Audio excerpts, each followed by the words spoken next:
Tidak perlu takut. Sekarang dunia dibuat semua orang supaya takut.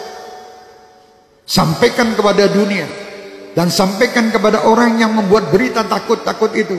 Kami sebagai umat Islam dan kami bangsa Indonesia tidak pernah takut dengan siapapun. Kami hanya takut kepada Allah Subhanahu wa ta'ala yang menciptakan kita, yang menciptakan semua permasalahan yang ada ini. Allah, dekatlah kita kepada Allah, insya Allah semua akan nyingkir. Bingung sekolah Indonesia ini, dunia semua dengan corona. Astagfirullahaladzim. Kenapa tidak takut sama Allah? Anda lebih takut membeli alat-alat untuk mencegah supaya tidak kena corona, tapi Anda tidak pernah mendatangkan ustadz untuk menyegah anak cucu kalian masuk neraka. Tidak pernah. Pernah ragat untuk ngurusi anak cucu supaya tidak masuk neraka? Tidak pernah. Tapi kalau berita corona, apapun dijual guna untuk membeli supaya selamat daripada corona. Mau mati sekarang, mati besok tetap mati. Sudah tidak bisa, kita mau lari dari kematian, tidak bisa. Supaya kita selamat, ayo dekat kepada Allah. Tidak ada mudarat.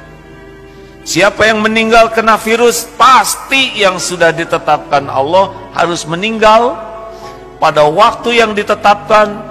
Didatangkan malaikat pencabut nyawa atas perintah Allah, lewat sakit kena virus. Tanpa kena virus itu pun yang meninggal tiap waktu tetap terjadi. Lalu apa yang harus kita lakukan? Apakah kita panik? Jangan. Panik tidak menyelesaikan masalah. Kita baca mengapa syariatnya Allah takdirkan ada ini. Oh, makan tidak terjaga, hidup yang kotor, dan berbagai hal yang kita bisa dapatkan informasinya.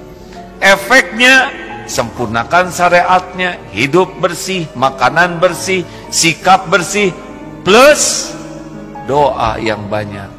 Karena virus itu tidak akan menyentuh kita tanpa izin pemilik diri kita. Tubuh ini milik Allah hadirin, bukan milik kita. Tubuh ini tidak akan terluka sedikit pun tanpa izin pemiliknya. Tubuh ini tidak bisa mati kecuali dengan izin pemiliknya, Allah Subhanahu wa ta'ala.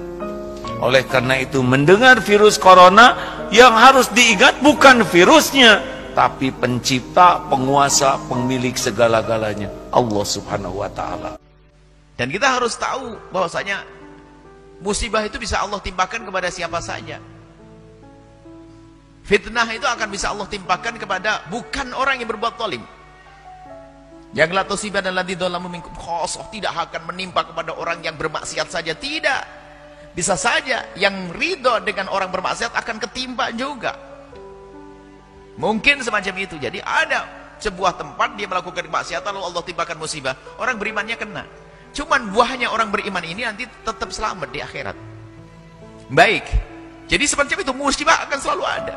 Hari ini ada itu kan selalu ada.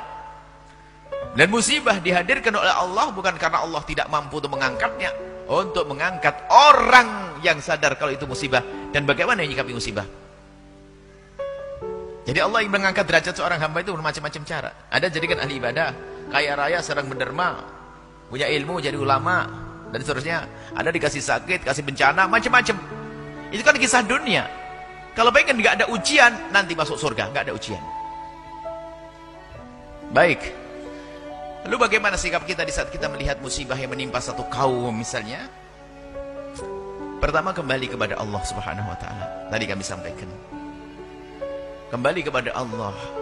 Banyaklah istighfar kepada Allah. Jadi kalau ada musibah itu adalah jangan sombong kepada Allah. Karena bisa saja musibah itu karena dosa-dosa kita. Banyak istighfar kepada Allah agar Allah jauhkan dari musibah. Istighfar yang banyak. Istighfar. Astagfirullah. Apa yang terjadi setelah datang virus corona? Apa yang terjadi?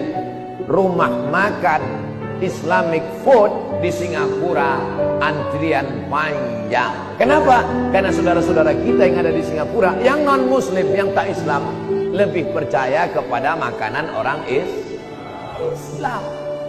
Bicara makanan ini bukan bicara tentang masalah Islam saja. Insya Allah kalau video ini kalian share, didengar oleh mereka, insya Allah banyak yang bersyahadat, insya Allah.